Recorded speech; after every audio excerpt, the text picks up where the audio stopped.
Poshan tracker యాప్లో daily activities update చేసేందుకు అంగన్వాడీ కార్యకర్తలకు 5G స్మార్ట్ ఫోన్లు అందించారు. ఈ నేపథ్యంలో నెల్లూరు జిల్లా కోవూరు నియోజకవర్గం కోవూరులోని ICDS కార్యాలయంలో 4 మండలాలకు చెందిన అంగన్వాడీ కార్యకర్తలకు 5G స్మార్ట్ ఫోన్లు ఎమ్మెల్యే వేమిరెడ్డి ప్రశాంతిరెడ్డి అందించారు. ఈ సందర్భంగా ఎమ్మెల్యే ప్రశాంతిరెడ్డి మాట్లాడుతూ, అంగన్వాడీ కార్యకర్తలంటే స్టేటస్ పరంగా చిన్న ఉద్యోగమే అయినా చాలా బరువు బాధ్యతలున్న ఉద్యోగం అన్నారు. బిడ్డ పుట్టక ముందు గర్భిణీలకు ఆరోగ్యంపై అవగాహన, పౌష్టికాహార పంపిణీతో పాటు కాన్పు అయ్యాక బాలింతలకు సూచనలు, సలహాలు ఇస్తూ బుడిబుడి నడకల చిన్నారులకు అక్షరాభ్యాసం చేసే అంగన్వాడీ కార్యకర్తలకు ఆమె అభినందనలు తెలియజేశారు.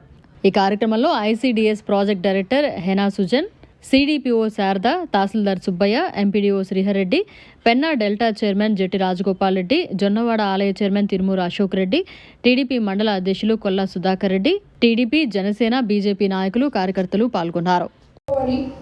ఈరోజు ఇంకా ఆధునికమైన ఈ ఫోన్లు మీకు అందరికీ అందజేస్తున్నాం. దీనివల్ల ఇంకా మెరుగైన సేవలు రాబోయే రోజుల్లో మీరు గర్భిణీ స్త్రీలకు కానీ పిల్లలకు కానీ ప్రతి ఒక్కటి అప్డేట్ చేసుకుంటూ అందించగలరని చెప్పి ముఖ్యమంత్రి గారి కోరిక.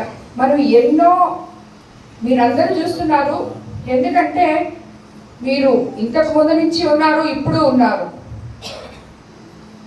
ఈ ప్రభుత్వం అధికారంలోకి వచ్చిన తర్వాత ఎన్ని ఒడిదడుకులున్నా, ఏ రోజు ఏ మనిషికి ఏది అవసరమో అది మన ముఖ్యమంత్రి గారు కరెక్ట్ అయిన టైంలో ఇవ్వగలుగుతున్నారు. మన రాష్ట్ర ఆర్థిక పరిస్థితి అస్తవ్యస్తంగా ఉన్నా కూడా మీకందరికీ తెలుసు, మీరందరూ వస్తుంటారు. నేను 1వ తేదీ వచ్చి అవ్వాతాతలకు పెన్షన్ ఇచ్చేటప్పుడు మీరు వస్తుంటారు. తల్లికి వందనం ప్రతి బిడ్డకి ఎంతమంది బిడ్డలు ఉంటే అంతమందికి ఇచ్చినప్పుడు మీరందరూ వచ్చారు. ప్రతి ప్రోగ్రాంలో, గవర్నమెంట్ ప్రోగ్రాంలో మీరు అప్పుడప్పుడు నాకు కనిపిస్తూనే ఉంటారు. ఇటువంటివి మనము ఎన్నో చేసుకున్నాం.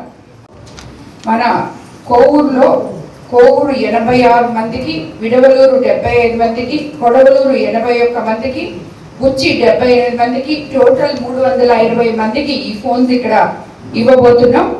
అదేవిధంగా ఇందుకూరుపేట ఒకటి ఉంది, అది ఎల్లుండి ఇస్తామనుకుంటాం మనం.